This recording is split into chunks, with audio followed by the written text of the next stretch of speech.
Hello friend, नमस्कार। Sociology with Dhruv Dikshit channel में मैं आज आपके साथ एक सामाजिक मुद्दे की बात करूंगा।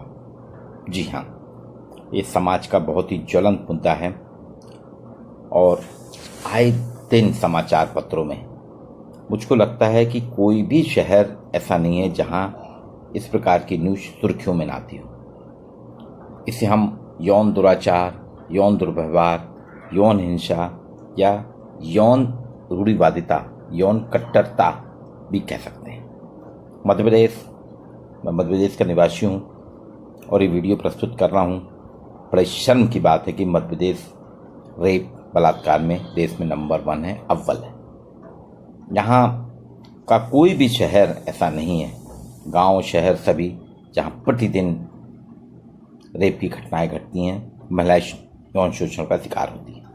अभी 2 दिन से जबलपुर और ग्वालियर के खबरें बहुत चर्चा में।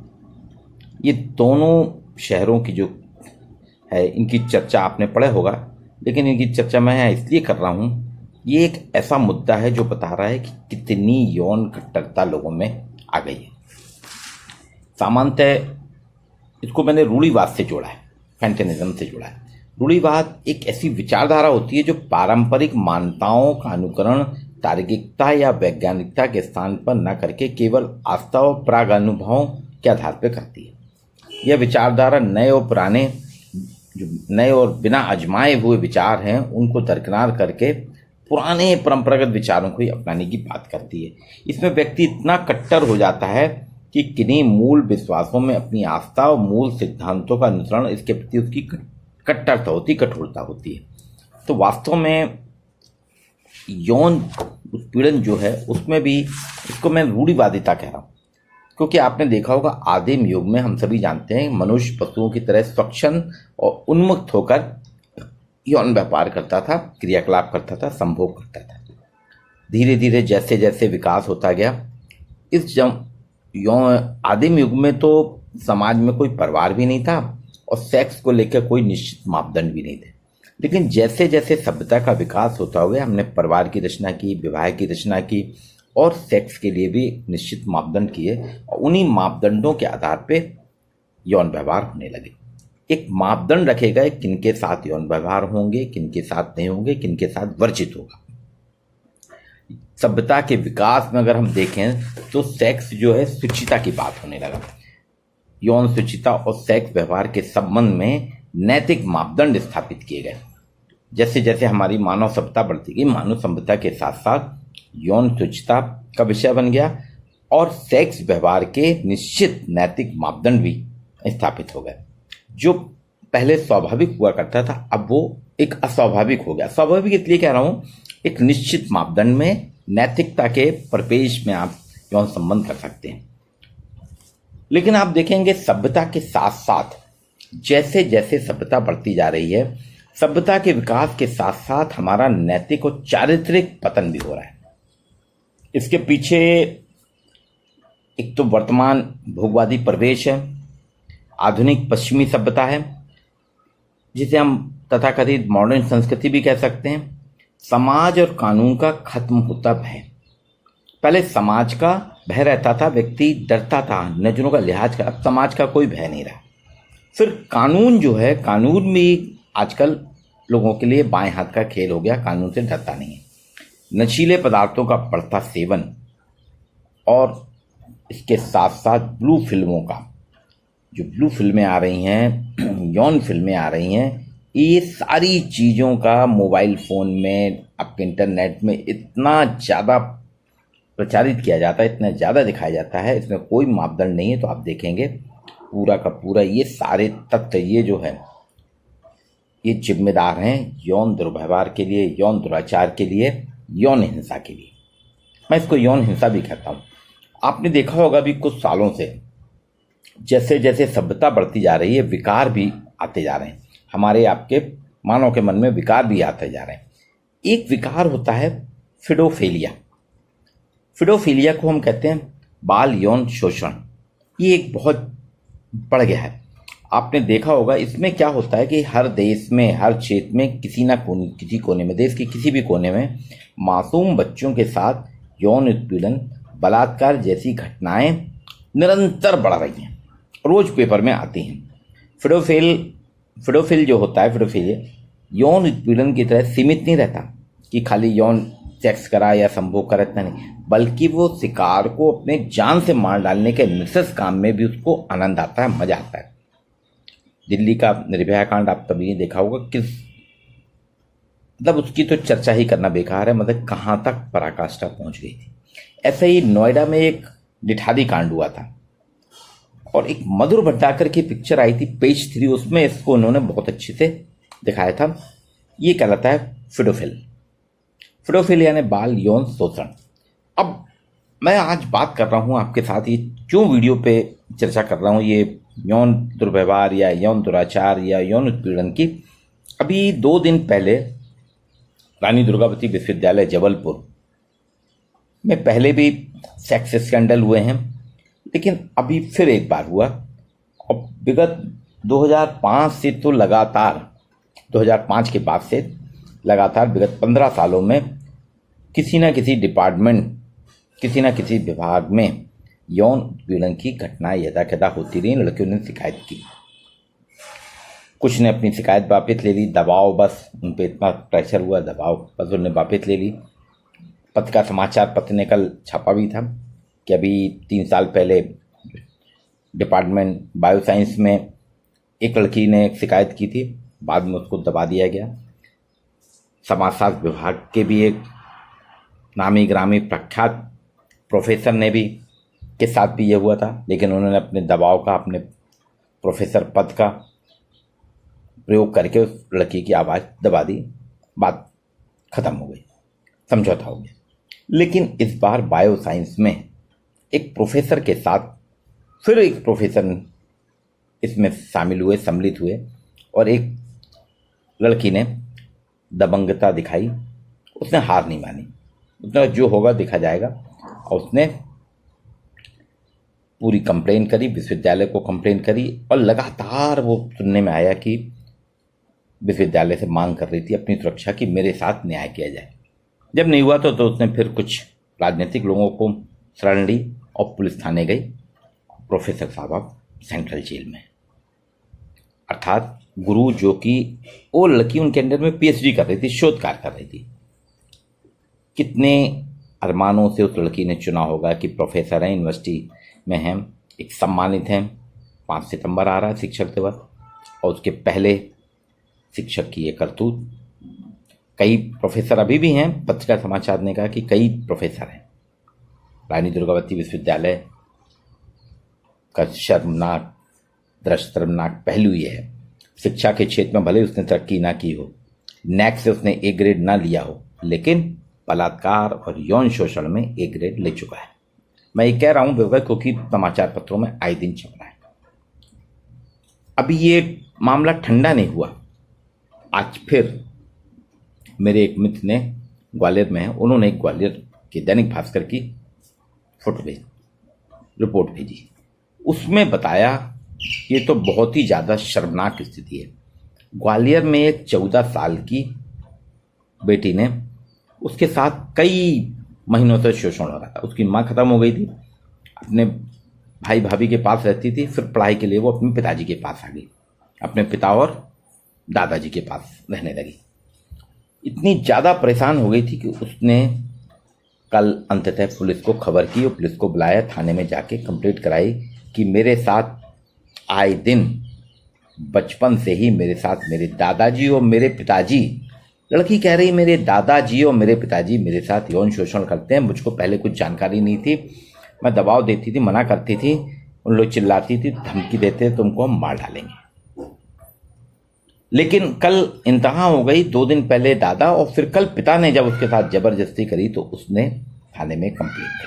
अब सोचिए, टूटते रिश्ते, तार तार होते रिश्ते, हमारे संबंध कहाँ जा रहे हैं। दादा अपनी पोती के साथ, पिता अपनी बेटी के साथ संबंध कर रहा है। ये यौन पिपासा है, यौन विकृति है। एक और न्यूज उसमें थी ग्वालियर की, कितनी शर्मनाक है।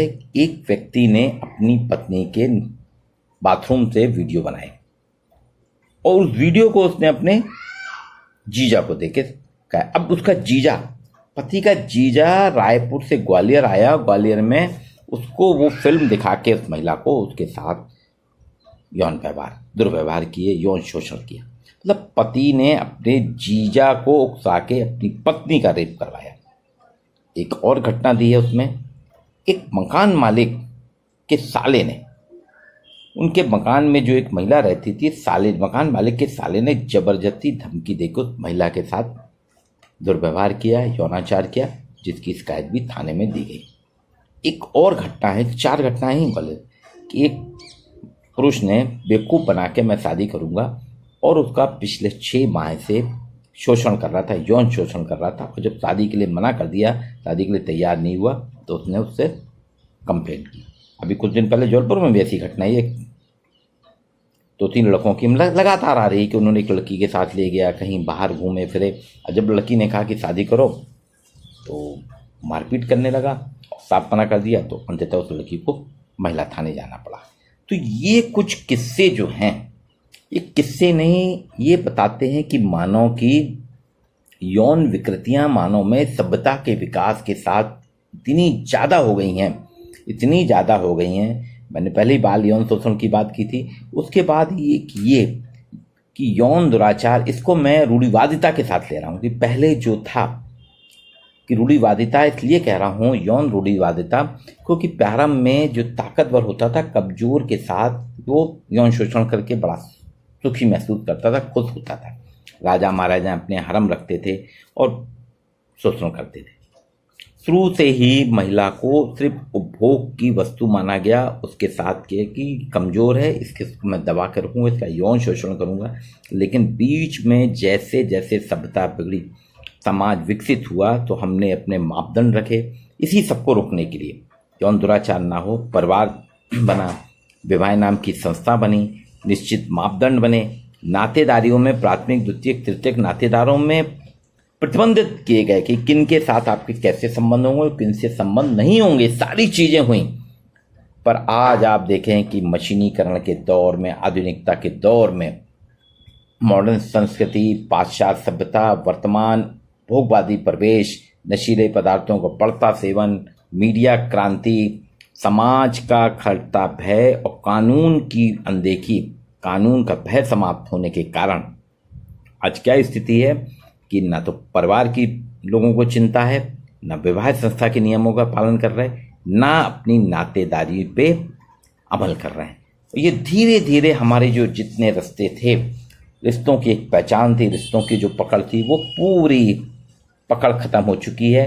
रिश्ते टूट गए हैं, तार तार हो गए हैं, और सामाजिकता पूरी तरह से समाप्त होकर ऐसा लगता है हम सब समाज में नहीं, एक आदिम से भी गए गुजरे समाज में जीवन यापन कर रहे हैं। इस पे हम सभी को चिंतनीय और सोचनी बात है।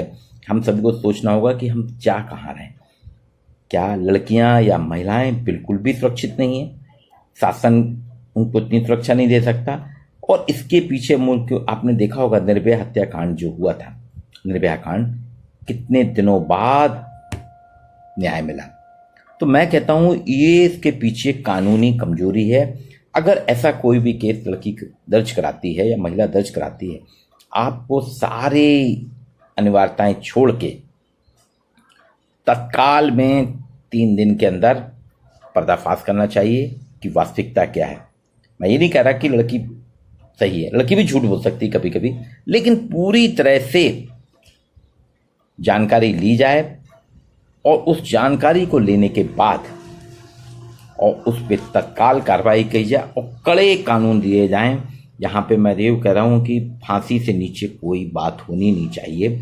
और जैसे अभी जौनपुर यूनिवर्सिटी के प्रोफेसर की बात है, प्रोफेसर पे अगर सिद्ध होता है, अभी मैं नहीं कह रहा क्योंकि कानून को तय करना है, लड़की ने आरोप लगाया, अगर सिद्ध होता है तो प्रोफेसर के सारे फंड को राजसात कर लिया जाए, प्रोफेसर की पेंशन रोक दी जाए और प्रोफेसर के घर बार पूरी संपत्ति लेके उनको भी सड़क पे ला दिया जाए और सजा दी जाए और उनके पास किसी प्रकार का मालिकाना हक ना रहे। या फिर जो लड़कियों ने पहले जिन शिक्षकों पे आरोप लगाए थे वो आगे आएं और अपने हक के लिए मांग करें।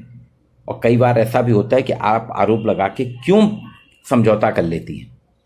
आपको अंजाम आगे तक ले जाना चाहिए। और एक और बात है, आप लड़की का नाम छुपाते हैं, ठीक है, लेकिन पुरुष का नाम क्यों उजागर किया गया? पुरुष का नाम भी, जब तक, मैं यहाँ पक्ष नहीं ले रहा, लेकिन मेरा कहना है कि पुरुष भी समाज की एक इकाई है, तो पहले जब विवेचना पूरी हो जाए तब उसका नाम उजागर कीजिए, उस पर कार्रवाई की जाए। लेकिन वो कार्रवाई में लंबा समय ना दिया जाए, तत्काल। अगर किसी महिला या किसी लड़की ने कंप्लेंट की है, 3 दिन के अंदर उसका निपटाया। 3 दिन बहुत होते हैं, 72 घंटे में आप सब कुछ कर सकते हैं। 72 घंटे में पूरी जांच हो सकती है, स्पेशल कोर्ट बैठा ली जा सकती है।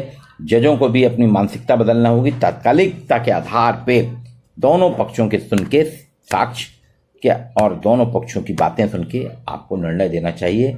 नहीं तो ये जो घुन लग रहा है समाज में, हमारे भारतीय समाज में, जो धीरे धीरे पेडोफिल की स्थिति से भी आगे हम आते जा रहे हैं, ये लगातार बढ़ता जाएगा। हम भी रोज समाचार पत्रों में, सुर्खियों में इन समाचारों को पढ़ेंगे, लेकिन निदान कुछ नहीं होगा और हमें घर में ही रहना मुश्किल। क्योंकि जितने भी केस मैंने बताए हैं आपको, चाहे वह जबलपुर का केस हो, जबलपुर यूनिवर्सिटी का हो या ग्वालियर के, ये परिचितों के द्वारा किए गए। इसमें बाहरी व्यक्ति कोई भी नहीं। प्रोफेसर और उसकी छात्रा, वो जानती थी, छात्रा परिचित थी अपने प्रोफेसर से। इसके 2 और प्रोफेसरों में जो आरोप लगे हैं, वो भी छात्रा और प्रोफेसर जानते थे।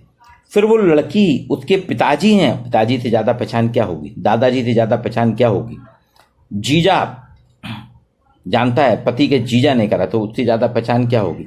मकान मालिक का साला और किराएदार से ज़्यादा। और वो लड़की जिसने उसके लड़की ने आरोप लगाया कि लड़के ने मेरे साथ धोखा दिया है और शादी नहीं कर रहा। ऐसी जबलपुर की और घटनाएं जिनकी चर्चा की मैंने, ये सब परिचितों के संबंधों, परिचितों ने अपने संबंधों को तार तार किया, सामाजिकता को समाप्त किया, समाज के साथ घिनौना कृत किया है। इसमें इनको कड़ी से कड़ी सजा दी जाए और समाज में इसको, हम सभी समाजशास्त्री को सोचना होगा इसका निदान क्या हो सकता है, क्योंकि ये एक समाज के लिए सबसे घृणात्मक पहलू है, सबसे निंदनीय पहलू है। हम महिला के साथ यौन दुराचार, यौन दुर्व्यवहार, यौन हिंसा करके पता नहीं अपनी कौन सी सभ्यता का परिचय देना चाहते हैं। आज के लिए मित्रों इतना ही, क्योंकि ये यौन रूढ़िवाद, यौन दुराचार, यौन दुर्व्यवहार, यौन हिंसा बहुत हो गई। अब इसे रोकना ही जरूरी है। इसके लिए हम सबको आगे आना होगा। खाली मोमबत्ती जलाने से काम नहीं होगा, बल्कि हमें न्याय दिलाना होगा।